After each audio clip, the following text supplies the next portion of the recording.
अपने यहाँ पर एक गाना आया था कि सावन का महीना और पवन करे शोर, लेकिन उत्तर प्रदेश की नौकरशाही में इन दिनों अगस्त का महीना शोर किए हुए है। यानी कि ये जो महीना चल रहा है अगस्त का, इसको लेकर बहुत शोर मचा है, इसलिए कि कई महत्वपूर्ण पदों पर तैनाती होने वाली है और यूपी में ये पद टॉप लेवल के पद माने जाते हैं।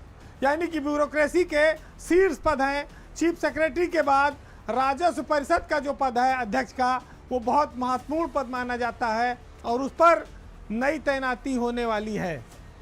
मात्र एक रिटायरमेंट से यूपी के शीर्ष स्तर पर काफ़ी बड़ा फेरबदल आपको देखने को मिलेगा।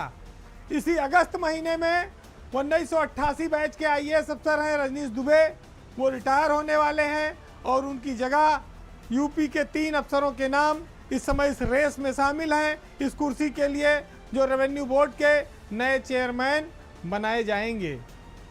हालांकि रजनीश दुबे अभी 30 तारीख को रिटायर होंगे, लेकिन उसके पहले सरकार में और ब्यूरोक्रेसी में, सत्ता के गलियारों में इस बात को लेकर हलचल है, चर्चा है कि अगला राजस्व परिषद का चेयरमैन कौन होगा। ये खाली एक राजस्व परिषद के चेयरमैन की बात नहीं है, चूंकि मनोज कुमार सिंह चीफ सेक्रेटरी हो चुके हैं। 1988 बैच के वो इकलौते सबसे वरिष्ठ अफसर उत्तर प्रदेश में बचेंगे। रजनीश दुबे रिटायर हो रहे हैं, तो अब खाली उनके नीचे 89 बैच आता है। 89 बैच में से ही किसी न किसी को रेवेन्यू बोर्ड का चेयरमैन बनाना पड़ेगा।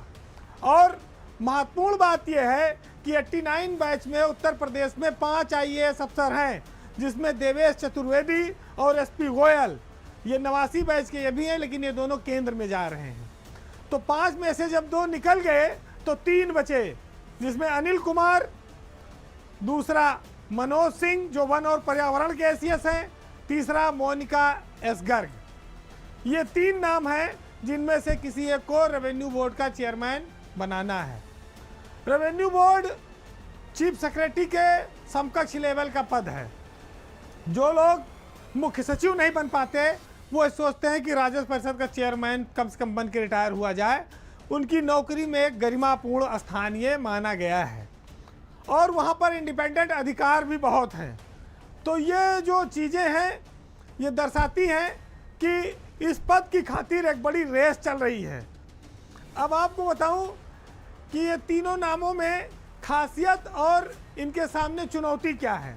जो मनोज सिंह हैं, वन विभाग के अपर मुख्य सचिव हैं, इनके साथ अब ज़्यादा टाइम बचा नहीं है। दिसंबर में इनका रिटायरमेंट है।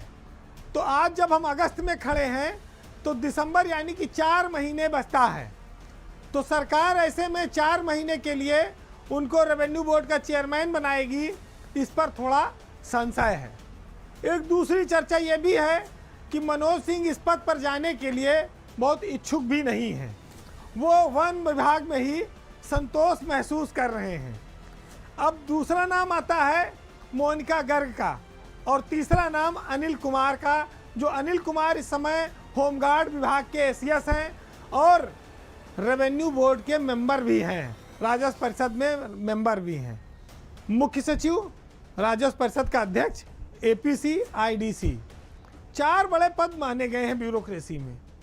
2 पद तो जो है मनोज कुमार सिंह के पास है, चीफ सेक्रेटरी का और आईआईडीसी का। राजस्व परिषद खाली हो रहा है और अनिल कुमार चूंकि राजस्व परिषद में मेंबर हैं इस समय, तो उन्हीं को नया चेयरमैन बना दे। ये मैं आपको एक संकेत दे रहा हूँ, ये भविष्यवाणी नहीं है, लेकिन कयास जो होते हैं वो सच साबित भी होते हैं।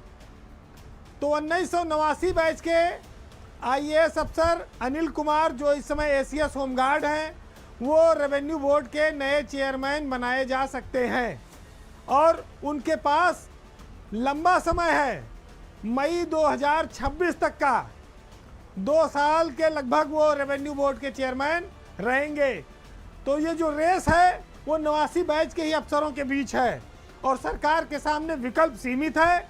लिहाजा इन 3 में से जो 2 नाम बचते हैं, अनिल कुमार और मोनिका गर्ग, उसमें अनिल कुमार का पलड़ा भारी है और अगले राजस्व परिषद के चेयरमैन, अध्यक्ष अनिल कुमार बनाए जा सकते हैं।